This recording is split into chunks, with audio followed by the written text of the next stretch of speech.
Hello, everyone. Welcome back to another webinar series episode of Careers in 2030. My name is Takedra Pierre.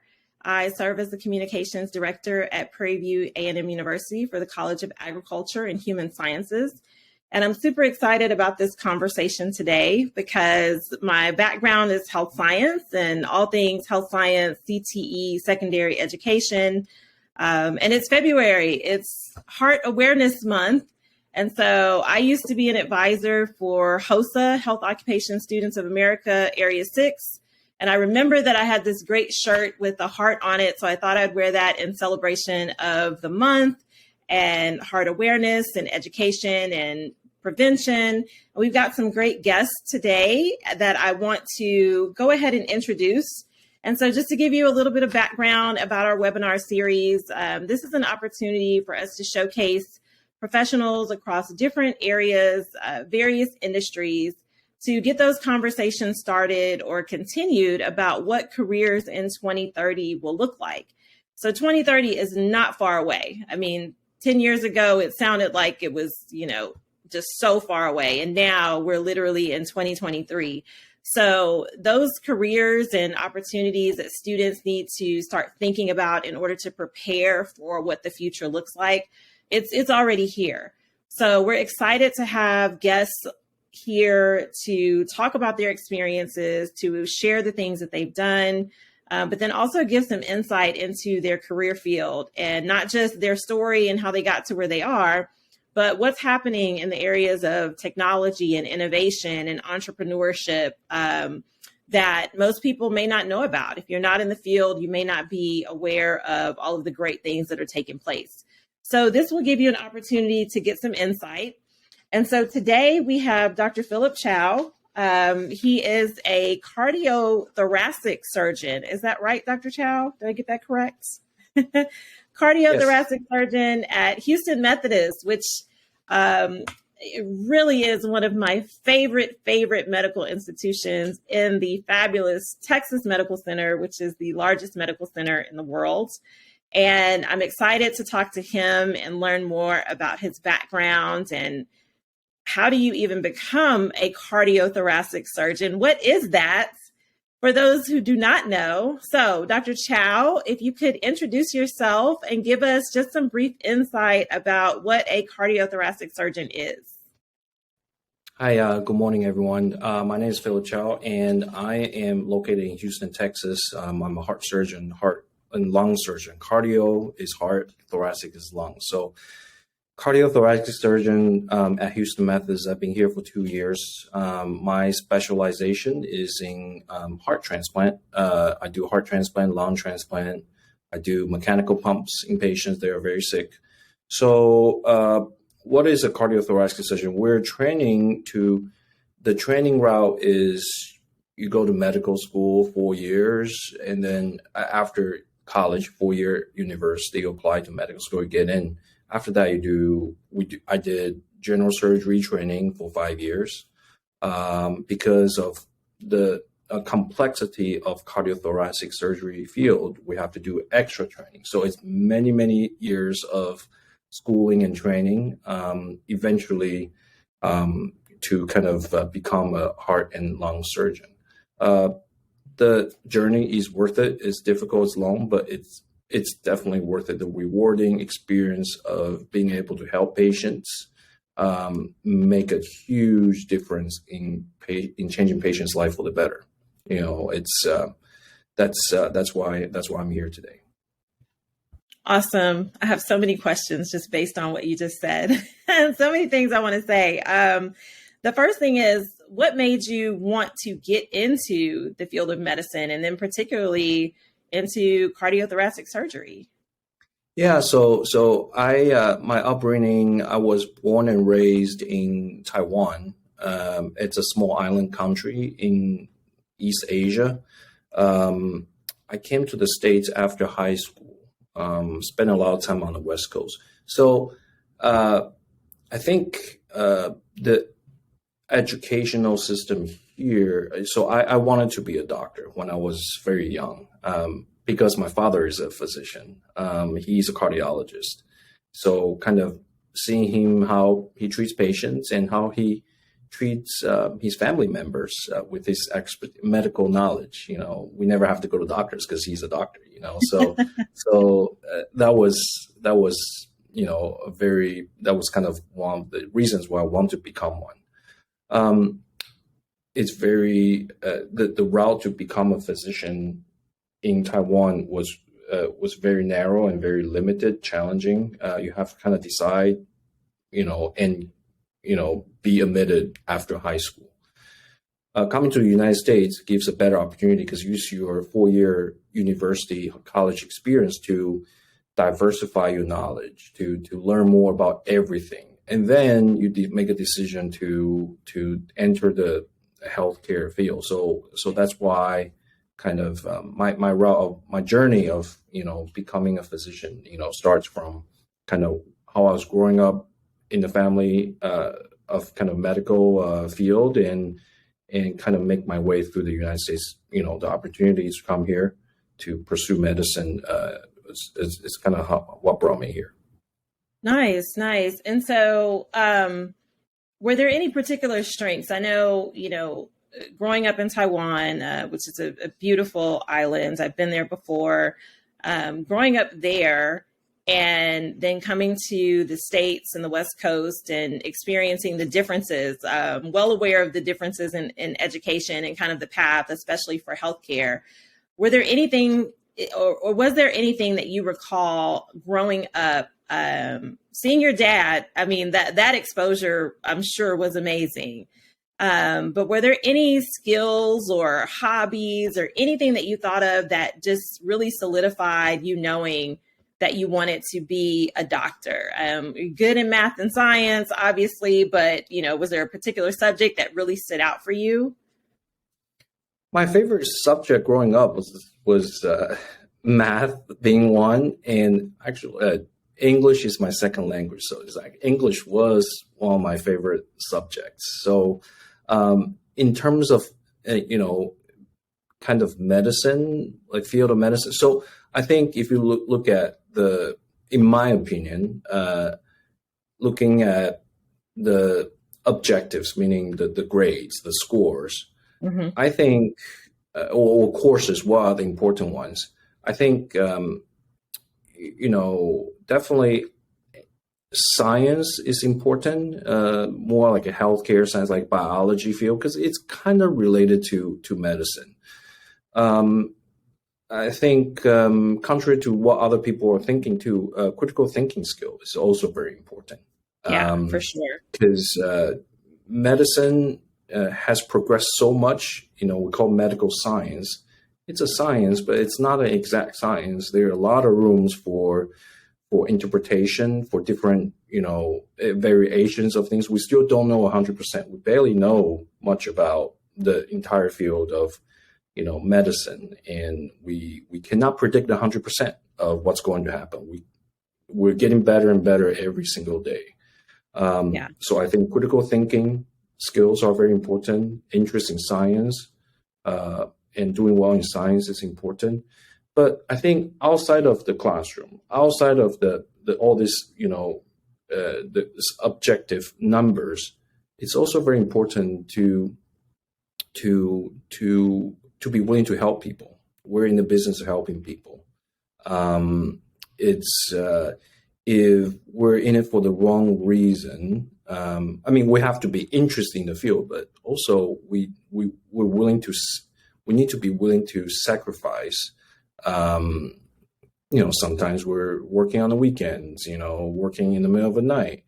I think, but the purpose is to help people in need. I think it's very important to go back to that, and kind of that's the quality. I think that's very important. Yeah, agreed. As a former health science teacher, empathy and the concern for others is not really something that you can teach. It has to be an intrinsic desire to want to help and serve other people, because outside of the sacrifice of working on the weekends and middle of the night, starting a family, maybe wanting to travel and go to different places. So I always tell students, you need to have a path carved out. You don't just wake up one day and say, I'm going to medical school, and then you go and you get accepted and you go through the courses. But in addition to that, I think it's also important to have a concern for yourself and your own personal health and wellness, because if you're not good, then you can't take care of other people. And one of those ways, I think, is through, extracurricular activities or hobbies, different things that can allow you to funnel, some of that potential stress or energy into another direction. So do you have any hobbies, or what do you do for fun? What do you do to relieve stress or when you're not at work? Yeah, so I mean, hobbies. I love to travel.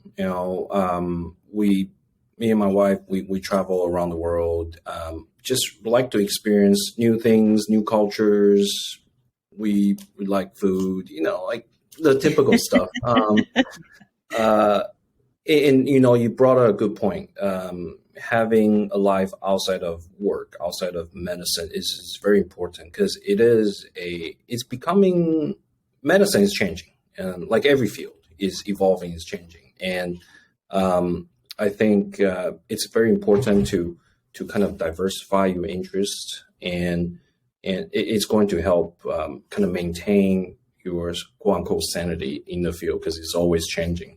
Obviously, physical health, emotional health are very, very important, and they're related to each other. Yeah. Going to the gym, working out, being on the move, it's not only for your, physical health, it's also good for emotional health. Yeah, very true. Very true. And I think that's something that we all have to take into consideration in a completely different way.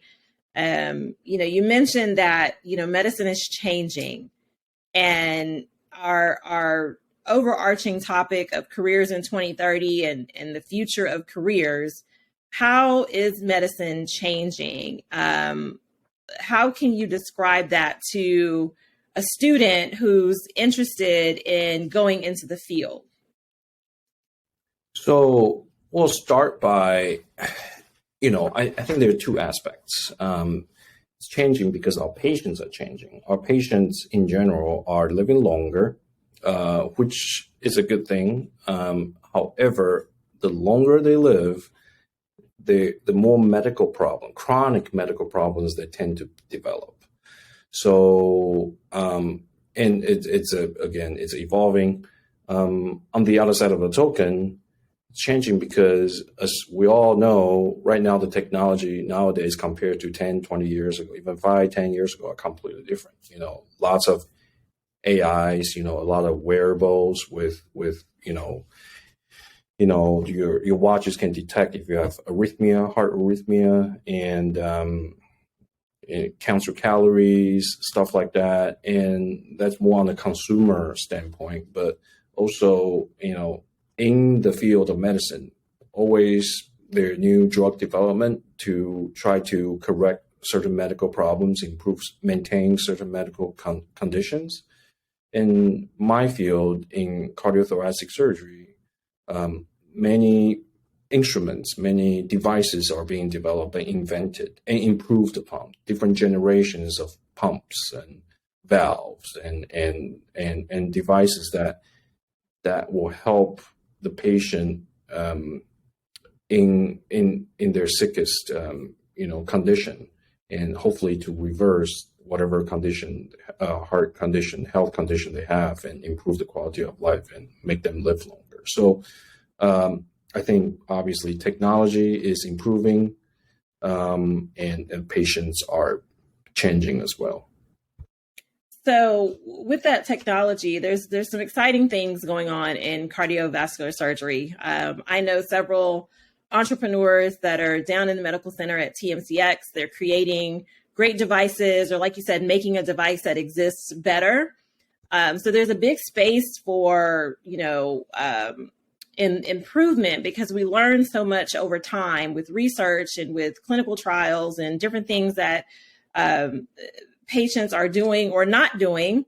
So that technology, I'm familiar with the MIghty, Methodist Institute for Technology, Innovation, and Education, where I haven't had to spell out the acronym in a really long time. So I'm glad I got that right. That's very impressive. I don't know. I just say mighty.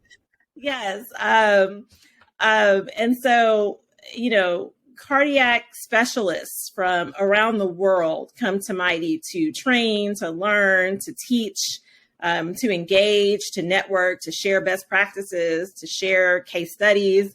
And so I think it's important for students to understand that, the practice of medicine is it's not a singular sport. It's not a one person that goes in and tackles the problem, the issue, the condition, the disease, that it's a team effort. So can you kind of talk about the day-to-day kind of the team or teams in your case that you work with, because it really is a dynamic group of medical professionals? Right. So I think since it's the heart focused talk, and the concept of the quote unquote heart team is also becoming very, very prevalent. So I am a surgeon by trade, but there are many other people that in medicine that focus on different types of heart health. Cardiologists, obviously they're much more abundant.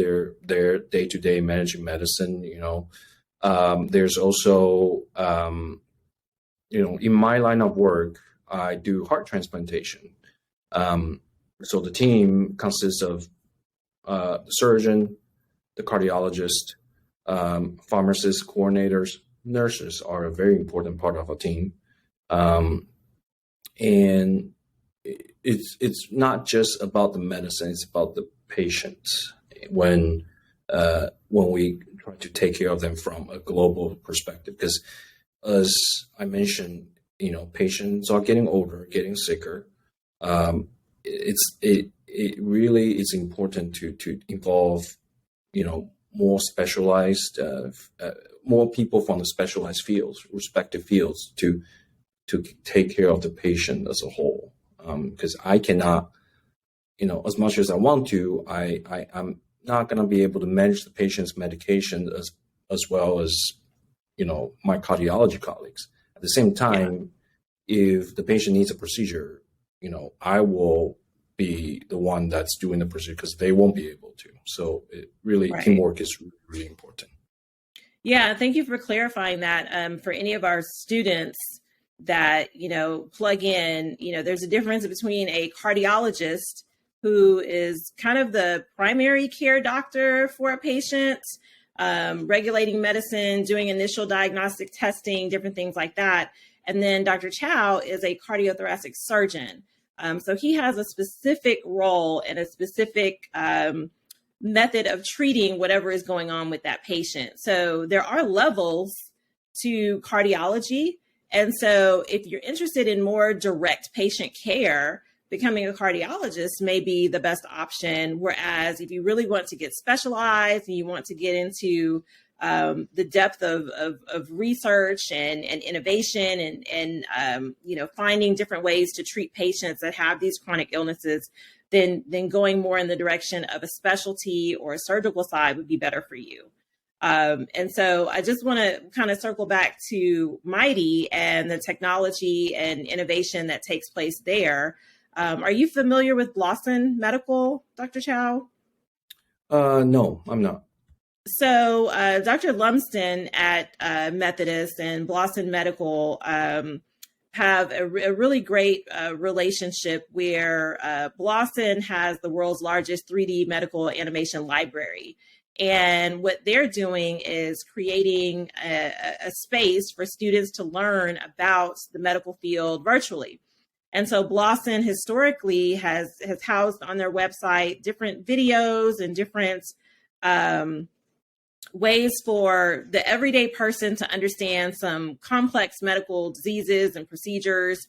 It's in multiple languages, but it's a great way for students to look at or visually see what a cardiologist can do and what that surgery looks like in a virtual reality type space, using avatars. And so that level of innovation where where we were once able to take a student into view open heart surgery or to view different procedures and techniques, and we can't do that anymore. And a lot of it is because of the COVID-19 pandemic, but some of that was slimming down anyway, just because of protocols and security and safety. And but to have a space that Blossom has created in this virtual environment where students can put on an Oculus headset and they can explore the heart, they can explore the lungs, they can see what blood vessels look like from the inside out.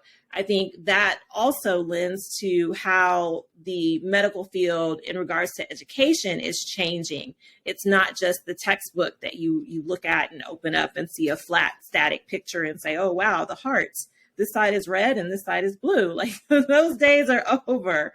So thank you for that insight. And I do want to introduce Dr. Musa. Did I say your name right?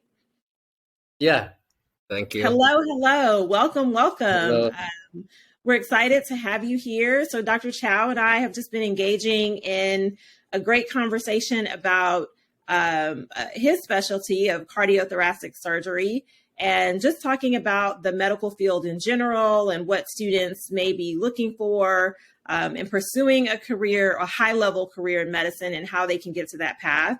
And so in our discussion of careers of 2030, we're looking at trends and innovation and different things that not just the student, but parents, teachers, educational administrators can look for in identifying these students that may be great candidates to go into the field.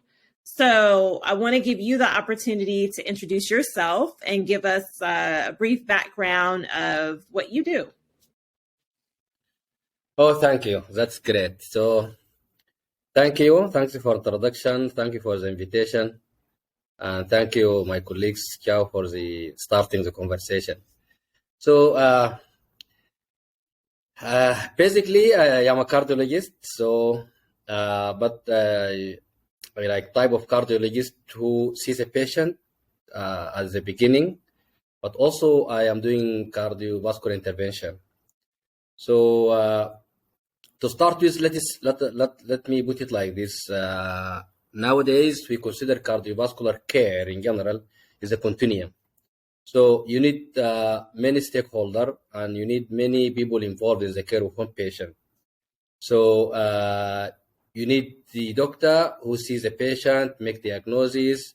You need a doctor who do imaging for the patient, diagnostic tools to diagnose what's the patient problems. You need the doctor who prescribe medication and take care of patient. You need doctor who do intervention like cardiac intervention, and you need cardiac surgeon to do surgeries. You need cardiac nurses to take care of nurses. So all of this together. My role basically, I am a cardiologist, also doing cardio intervention like putting stent, opening occluded arteries, and also I am heart failure specialist. So I'm particularly taking care of patients with heart failure, which is speaker problem nowadays all over the globe. So this is basically what I am doing.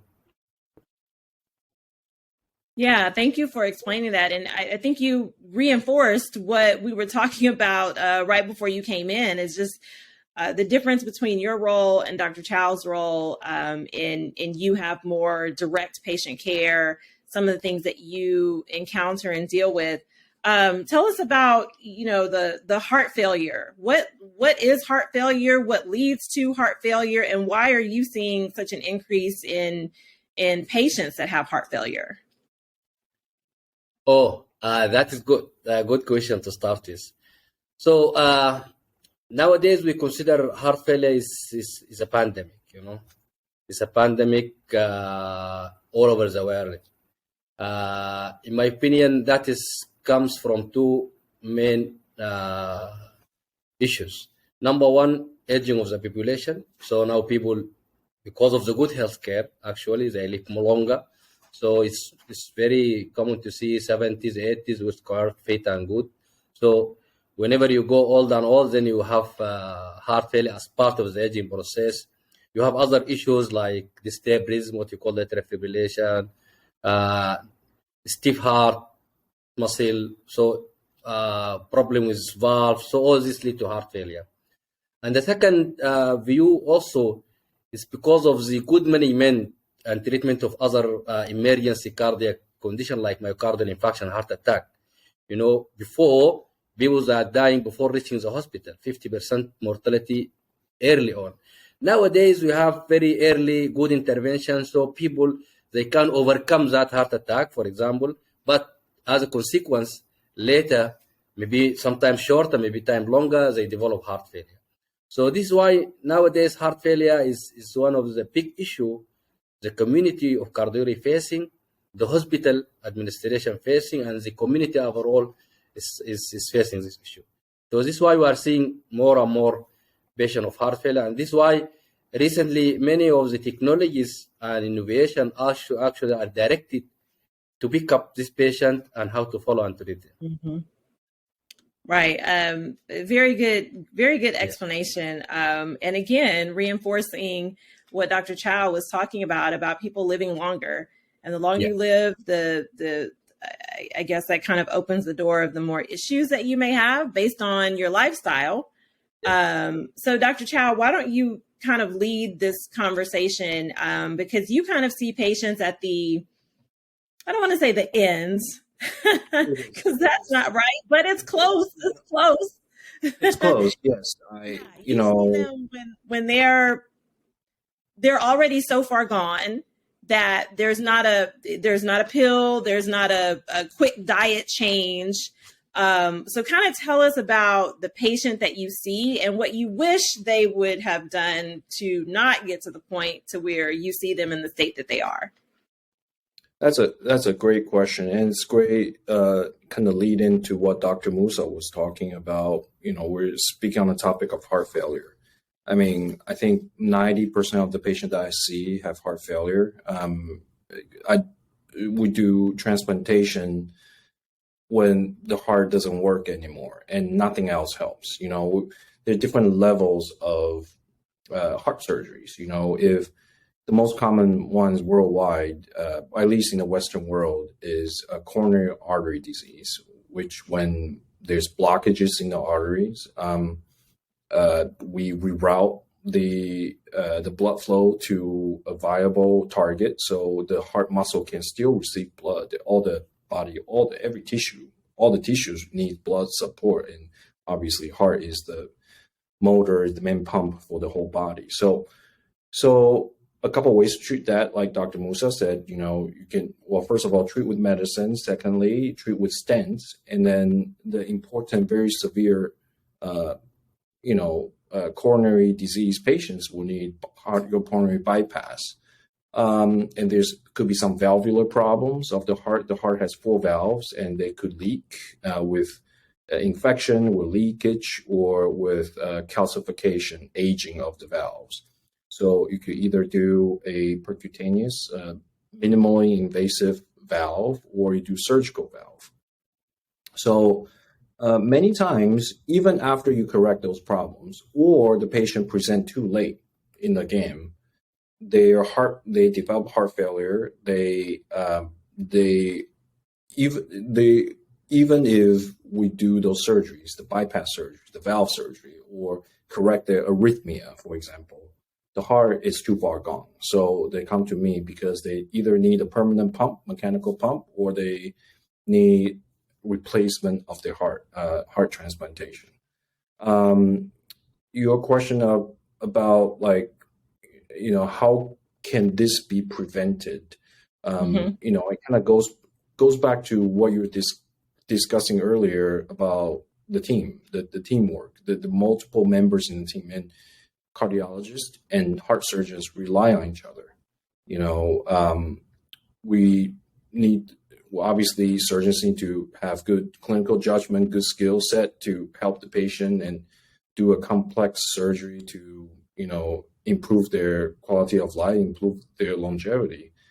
But, you know, sometimes we also need kind of a constant following and management by the cardiology, and we work need to work well with each other so that we get the patient at their best state, that of kind of correctable state, when we can when we correct them with surgery.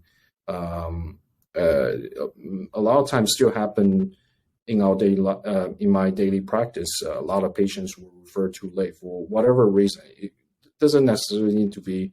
There are many reasons. It could be access to healthcare.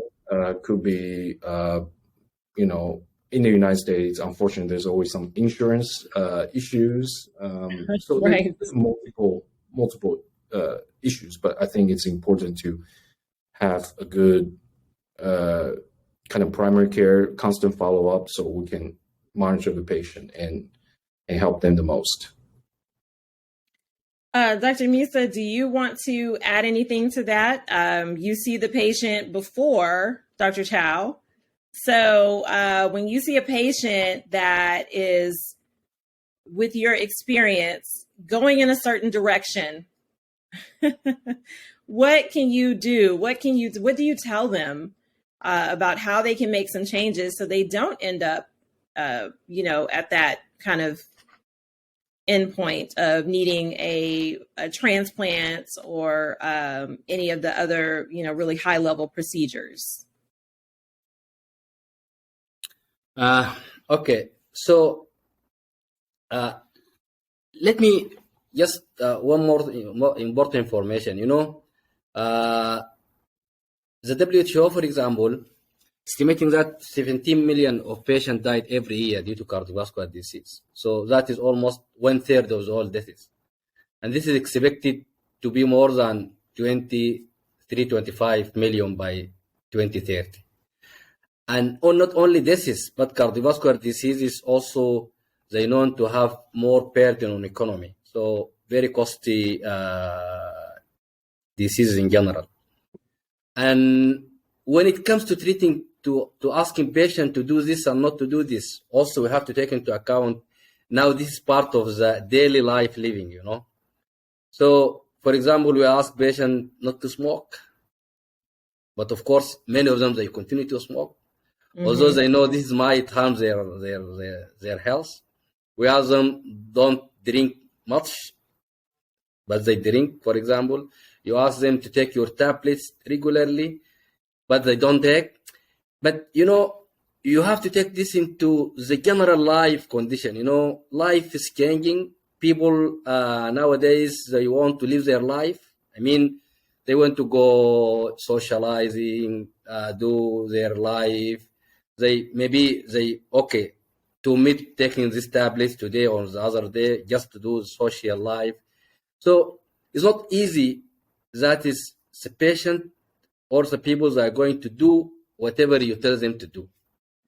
And I think we as healthcare provider, we have to take this into account. So we have to see how we can help these people while they're doing this type of activities, rather than just you don't smoke. If you smoke, you don't come and see me. You cannot do like this, of course. So we tell patients many things not to do, but they are doing. And this is also make a lot of burden on the health system in general, everywhere in the world. And this is why new innovation, they are going to play a very major role in tackling the cardiovascular disease in general. So, now we have many innovations that can help patients to identify that they have problems, they have some symptoms. We have many innovations that can help patients, reminding them about the time to take their tablets. Smoking cessation, for example, we have a lot of new innovations that can help patients to quit smoking. So many things we tell people not to do, but they are doing. We hope always people not do this, but we, even a human being, as a doctor, we are part of this human life. So we understand that is not always easy. It is easy to say for someone, don't be stressed. But of course, there are so many stressors every day. Right. Yeah. So I think we really, like, life is changing, the dynamic is changing, people change their life much. So I think also the medical care need to adapt to that very fast changing lifestyle of the people. So you mentioned some stats about I believe 17 million currently die from some type of cardiovascular issue currently. Yeah. And by 2030, you said maybe 22 million. Is that correct? Yeah. That's exponential growth in 7 years. So, so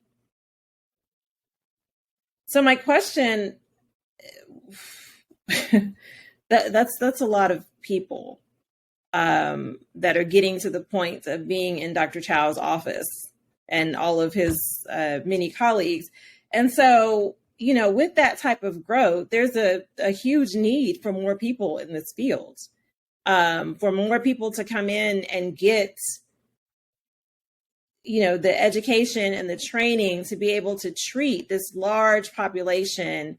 How can we, and those people who are not in, cardiac specialists and cardiologists, how can we encourage students who are interested in this field to keep going and to even enter the field in the first place? I mean, I know the pandemic initially, was or still is very stressful for the healthcare community. The demands of patient care, the demands of space and time and everything. And I think that if a student is really genuinely interested, we talked about empathy earlier, Dr. Musa, and how you can't teach someone to be concerned for the care of others. You can't teach them to, want to help other people. It's kind of an intrinsic thing. But if the student knows that they want to help and they want to help on a different level, what can we say to them, and what can we do to encourage them to enter the field? And both of you can answer that question. Yeah. So now this is one of the very, very, very hot issues. Dr. Chow might agree with me. Now we are a doctor. We're really very concerned. That is medical specialty in general might not no longer be attractive to younger generation. I mean, as you mentioned, the pandemic, for example, make the people thinking about this specialty. I mean, being as a doctor in general, maybe this may carry a lot of hazard to yourself. That is, of course, unfortunately, some truth around that. Yeah. There are so many other many alternative jobs and studies that can give you the chance to have your social life, get time with your family, have your fun as a human being. So I do agree medicine is more demanding, and there's a lot of burden on the people who enter this specialty. But having said this, I still invite people, especially the young people and students, that is still this specialty and this job still have its pride, Mm-hmm. Helping people is something I don't see any price can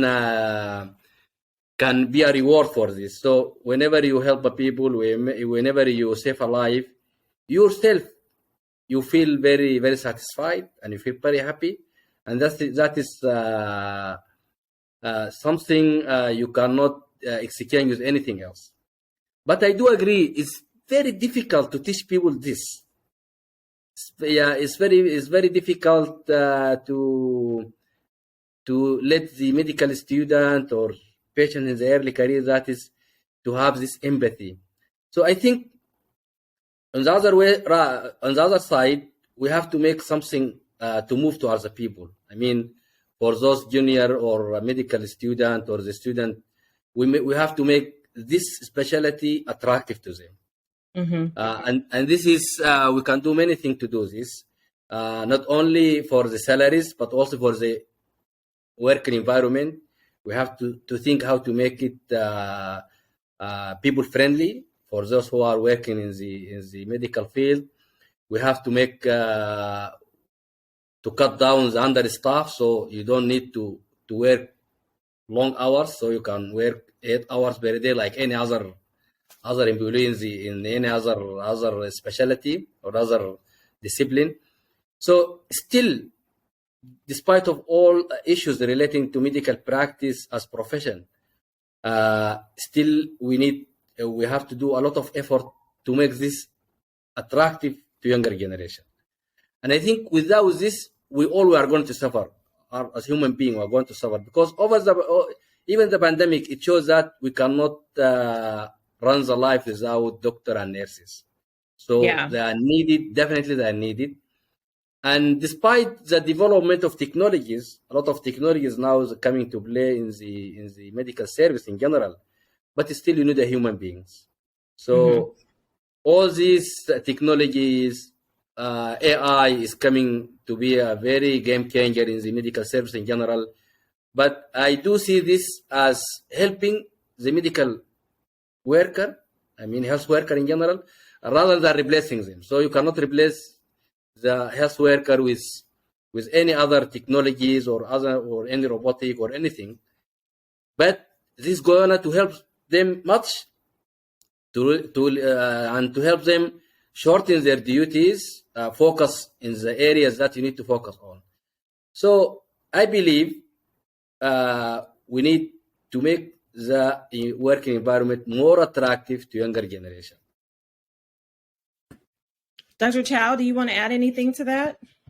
Yeah, no, those are great points. I also want to kind of, echo the fact that, we need, the workforce after the pandemic really is undergoing a significant change that, no one has ever seen before. A lot of stress, a lot of, transition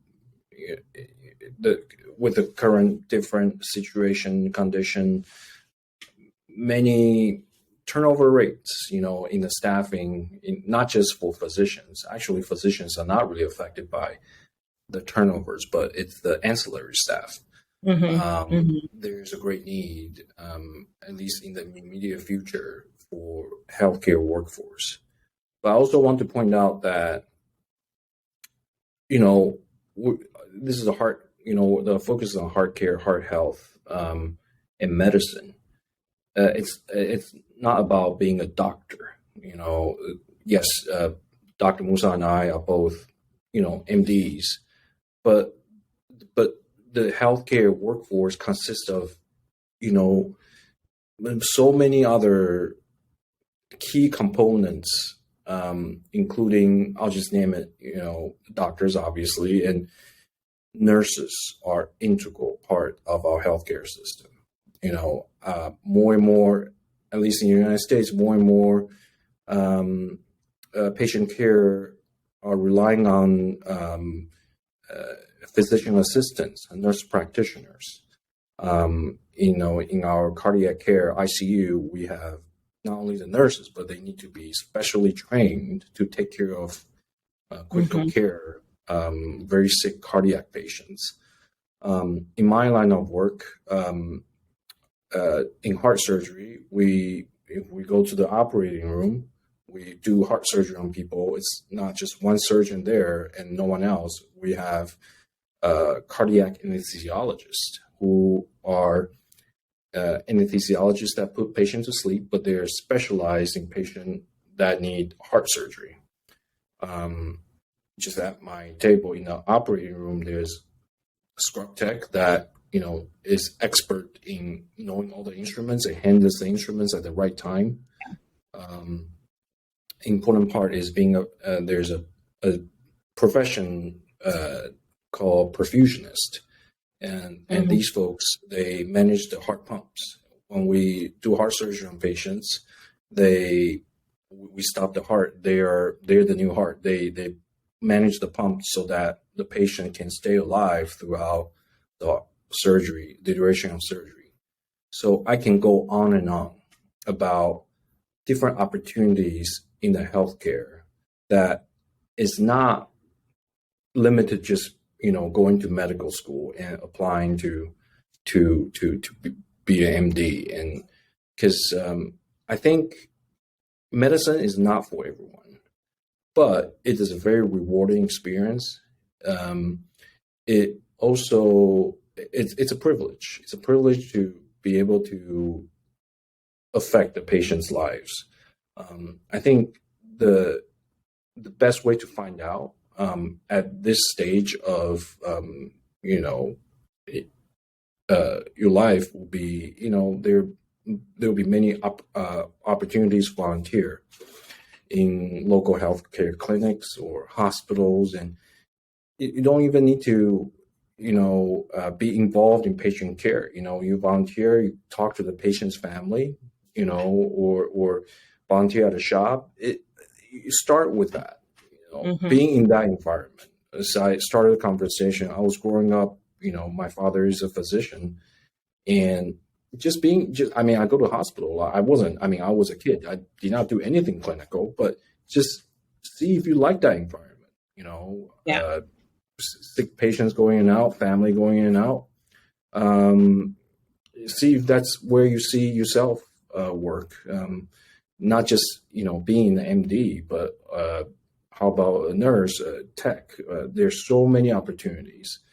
And I think, as Dr. Musa talked about lifestyle, and we touched earlier about our physical, mental health, it is a challenging field. Other fields other jobs in healthcare can be just as rewarding and maybe take less toll on other aspects of your life. But that's for you to decide. I think it's a great field to be in right now. Many opportunities, exciting times being medicine. Yeah, you both brought up some really good points. The first that I want to kind of touch on is, those allied health careers, the ancillary team, everyone else that's involved. And I'm so glad that you mentioned that students can enter the medical field in so many different ways. And the going to medical school is not necessarily everyone's path. There are only so many medical schools, only so many spaces. It's super competitive. So you really have to know very early on, middle school, high school, that that's the direction that you want to go into. And everything that you do kind of funnels towards that path.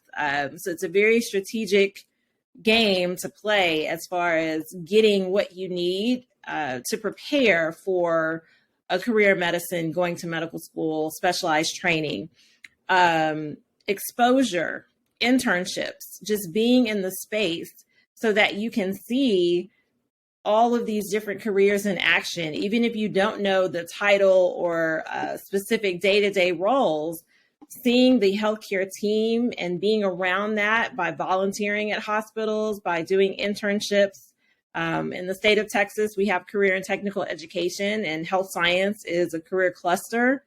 And so students as early as middle school can start getting exposure to different careers in medicine and healthcare.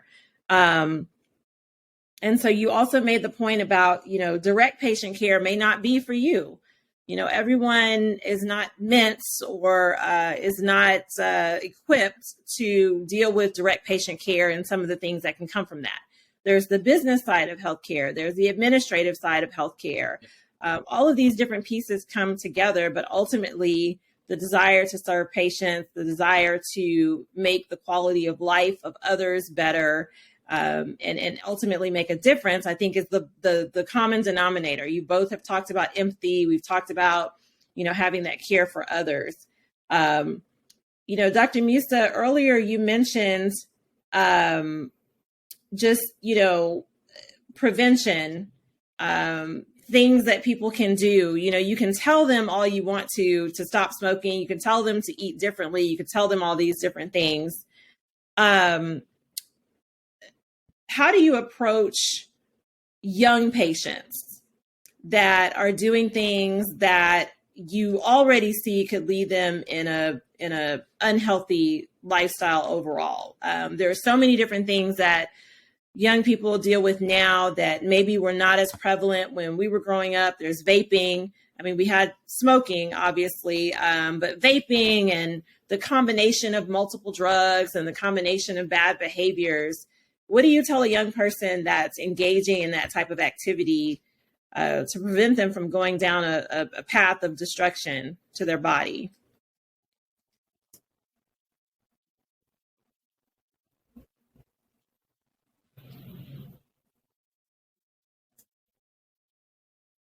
All right. I think Dr. Musa is having a bit of a connection issue. Dr. Chow, do you want to answer that? It's a difficult question. You ask a very good question. They're difficult questions. You know, I'll try. I think, you know, it's like kind of alluded earlier in my line of work. If I'm evaluating someone for heart transplantation, it's kind of a whole different conversation.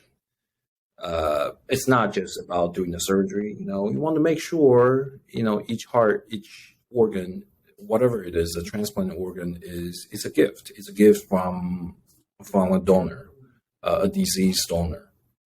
So when we select patients for transplantation, we want to make sure it's put to the best use. We don't want to transplant someone who is not going to cherish that, you know, and that's, you know, that's very subjective, but we do have criteria. One being kind of a compliance issues, such as you mentioned, smoking, vaping, you know, whatever.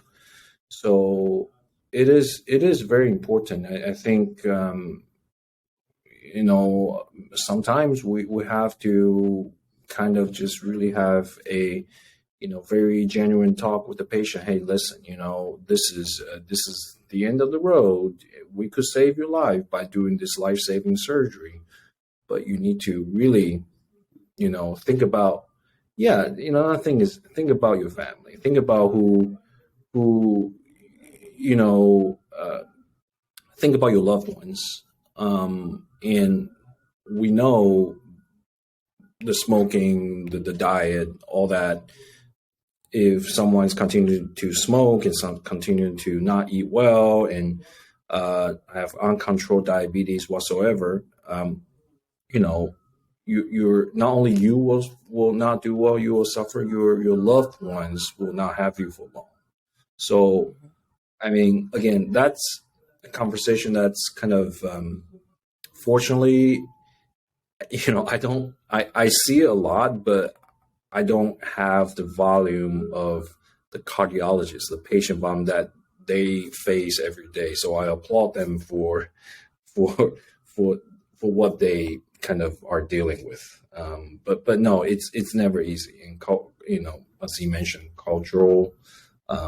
It's I think it's very important to kind of, even at the younger generation, education is very important to educate the kids about regular exercise, you know, Yeah. eat healthy and don't do drugs, don't smoke, you know, that becomes very important because, you know, kids learn so much in school and this should be part of what they learn too, because it really, earlier you start, the better they will get down the road. Yeah, definitely agreed. You know, I have worked with MD Anderson and their Aspire program, which, you know, helps to educate students on the effects of vaping and smoking and all those different things. And what they've done is kind of, lack of better terms, gamified to where students go through a virtual environment, they create an avatar, they go through these different scenarios and make decisions. But that's kind of that direction, where healthcare and medical education is going, to where things are more catered to specific audiences and where they respond better. Whereas, when I was coming up and, we may have watched a VHS videotape about the dangers of smoking, and it was probably created in the 70s or the 80s. And it was, it was like, okay, don't smoke, Surgeon General warning. Whereas now there's so many other options other than just cigarettes, and options that are catered towards looking appealing to young people. So I definitely agree with what you said. It's a difficult conversation, but it's one that has to be had.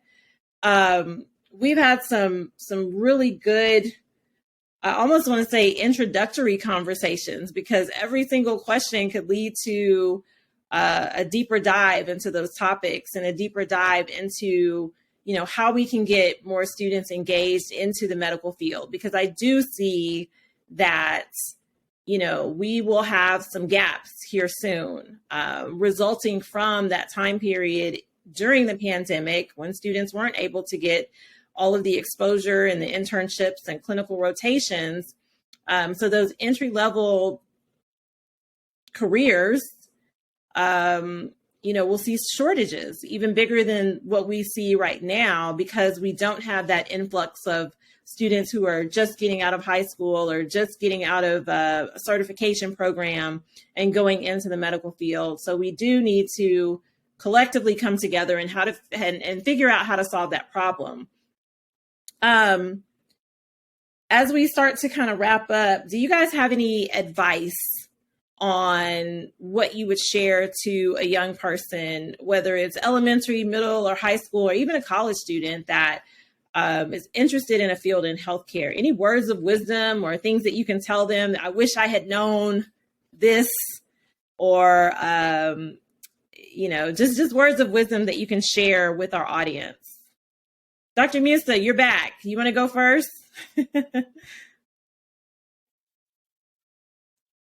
Well,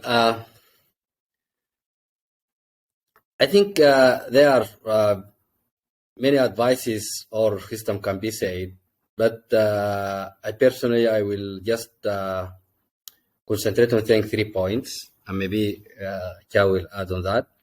So first of all, I would like to say to the student and those who are thinking or might thinking about joining the medical profession in general, not only doctors, but can be nurses, medical engineer, or administrator, whatever.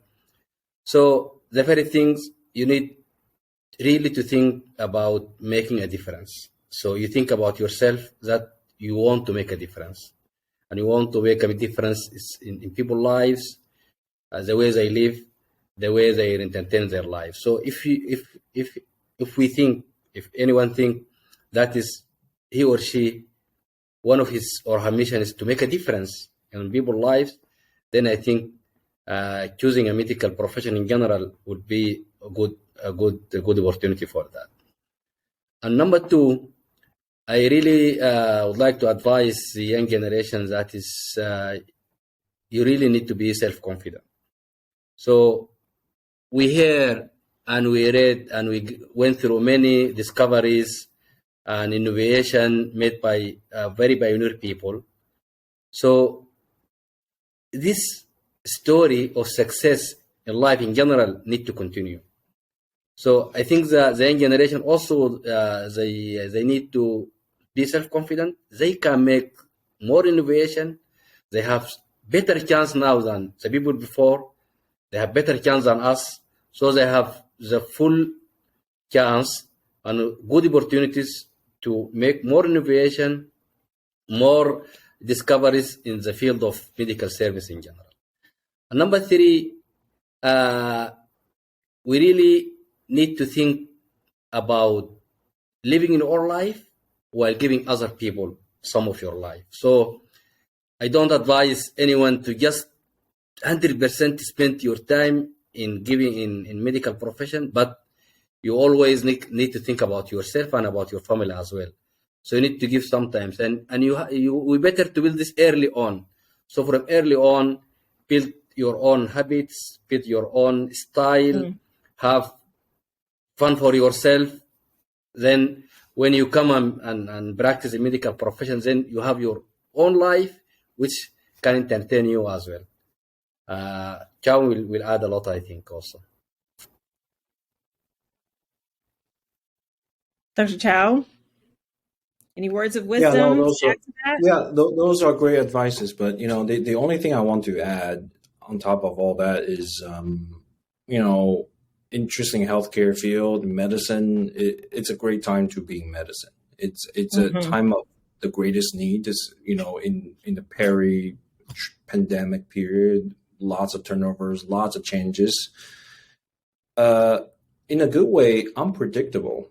In a very good way, in an exciting way, because for folks that want to explore the field, really, you should come here with an open mind, and let the journey take you, because many times you want things to, before the pandemic, you want things to happen a certain way. Things happen sort of like, the career path and how things work. But, the COVID pandemic kind of changes everything. And right now, like, no one could have predicted, in terms of nursing industry, a lot of travel nurses are traveling around. There's very less permanent job and so on and so forth. But if you have passion in the field, if you want to help people, if you have empathy, a lot of things are temporary and transitional.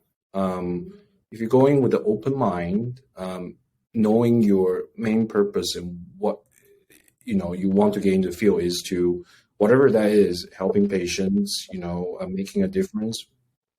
The journey is gonna take you to exciting places, and just going for a good ride. That's keep an open mind. That's what I would suggest. Thank you so much. This is a really, really great conversation. I want to be mindful of time because Dr. Chow is on call here in Houston, where I am. Dr. Musa, where are you calling us from or joining us from? Now from Saudi Arabia, Kingdom of Saudi Arabia. Okay, from Saudi Arabia. Well, thank you for joining us at this 11 o'clock Central Standard Time hour. We definitely appreciate all of your insight and input, Dr. Chow. Your role is, I can't even put it into words. We're so appreciative for your role in taking care of patients when they get to the point to come to you. And Dr. Musa, what you're doing to help to prevent or alleviate heart failure in so many different people is commendable as well. So thank you both for your service, your selflessness, and just willing to give your time today to make sure that we can, bring more exposure to the field and let students know how they can get there. So thank you so much. We appreciate it. And you both have a great day. I hope to see you again soon. Thank you very much. My pleasure. Take care.